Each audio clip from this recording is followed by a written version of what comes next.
Աբրահամյան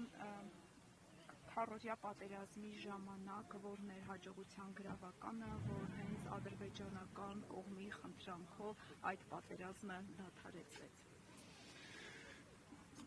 Հայկական կողմը ակնհայտորեն թշնամու համար անակնկալներ էր նախապատրաստել հնարավոր բոլոր ուղղություններով, ինչը Ադրբեջանին հնարավորություն չտվեց նախապես հայտարարված եւ ծրագրավորած պլանը իրագործել։ Ավելին Ադրբեջանը ոչ միայն հարվածի ուղղություններն էին պլանավորել, այլ պլանավորել էին թե հաջողության դեպքում որտեղ պետք է զորահանդես անցկացնեն, ովքեր պետք է անցնեն, որ միավորումները պետք է մասնակցեն եւ այլն։ Դրանք հետագայում հետախուզական տարբեր տվյալներով հայտնի դարձան եւ Ադրբեջանը այնքան է վստահ եղել իր հաղթանակի եւ իր ծրագրային ապահովման հարցում, որ նույնիսկ հնարավոր բոլոր դետալները այդ թվում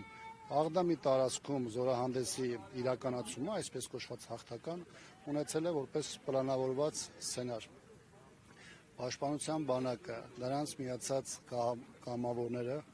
ամեն ինչ արեցին, որպեսզի Ադրբեջանի գլխավոր նպատակը պատերազմի միջոցով հարցի հանգուցալուծումը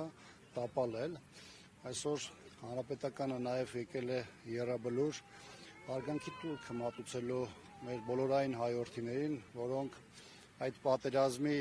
ընթացքում նաև իրենց կյանքը տվեցին հայրենիքի պաշտպանության գործով եւ այս իրավիճակում նաև ուզում եմ արգանքի տուրք մատուցել նաև այն մարդկանց, ովքեր այդ պատերազմում չնահատակվեցին, բայց հետագայում որպես կամավորներ, որպես սպաներ, զինծառայողներ նաև իրենց ծառայությունը բերեցին մեր հայրենիքի պաշտպանության գործում։ Ես ինչու եմ սա ասում, որովհետև բազմաթիվ երիտասարդներ ապրիլյան պատերազմից հետո ընտրեցին նաև զինծառայողի մասնագիտությունը։ Ոմանք, ովքեր մինչև այդ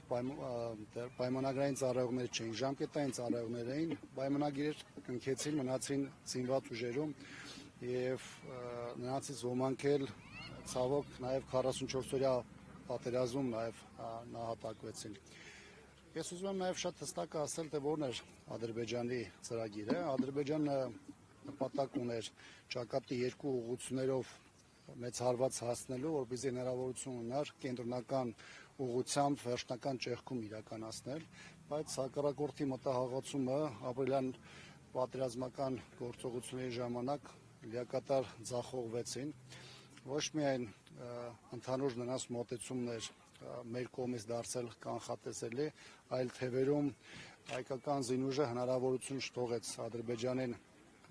ինչպես զարգացնել հաջողությունը, այնպես էլ հնարավորություն ստեղծել կենտրոնական ուղղությամբ ճեղքումը իրականացնելու համար։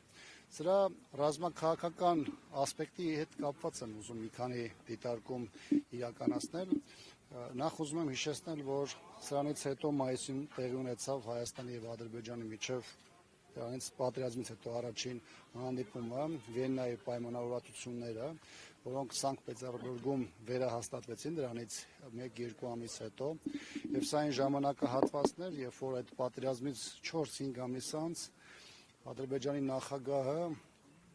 կառավարության նիստում հանրայնացրեց այն հայտնի միտքը, որ փակ դռների ետևում իրեն ստիպում են ճանաչել Արցախի անկախությունը, որովհետև պատերազմի ելքը եւ Ադրբեջանի անկախությունը պատերազմի միջոցով հարցը լուծելու, ինչպես նաեւ միջնորդ երկրների եւ միջազգային հանրության ճնշումները, որոնց զուգահեռ հայկական դիվանագիտության նաեւ ճիշտ դիրքավորումներ Ադրբեջանին բերել են եւ որոշակի առումով փակուղի առաջ էին կանգնացրել։ Մեծաթիվ գումարները, որոնք տարիներ շարունակ դրվել էին եւ փորձ էր արվել 2016-ին դա փսակել հաջողությամբ, ըստ էության ամբողջությամբ տապալվել էր եւ նաեւ հնարավորություն էր ստեղծել հայկական կողմի համար դիվանագիտական հաջողությունները զարգացնելու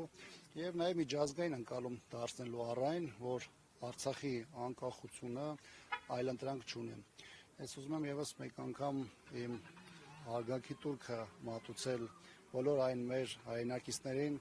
որոնք հայրենիքի պաշտպանության գործում իրենց նվիրվածությունը արտահայտեցին ռազմի դաշտում եւ հավերժ փառք մաղթել այն նահատակներին, որոնք իրենց կյանքը տվեցին այդ կարևոր առաքելության գործում։ Ժամանակը նաեւ ցույց տվեց, հաջորդիվ դրան պատերազմները, որ երբ որ կա պետություն, երբ որ կա գործող պետական կառավարման համակարգ, զինված ուժերը ունեն ոչ միայն կամք, այլ ունեն նվիրվածություն, պատրաստության անհրաժեշտ մակարդակ, իրենց մարտը մղելու, իրենց մարտական խնդիրները լուծելու եւ հայրենիքի առաջ ունեցած պարտքը բաշխած ձևով կատարելու համար, իսկ բոլոր այն պայմաններում, երբ որ զինված ուժերը, բանակը, հայրենիքի պաշտպանները թիկունքում չեն զգում պետության ներկայություն, ինչպես դա արտահայտվեց 44-օրյա պատերազմին, դրան հաջորդած ագրեսիաների պարագայում, բնականաբար այդտեղ հաջողության հասնելու հնարավորություն պարզապես չկա։ Շնորհակալ եմ շատ։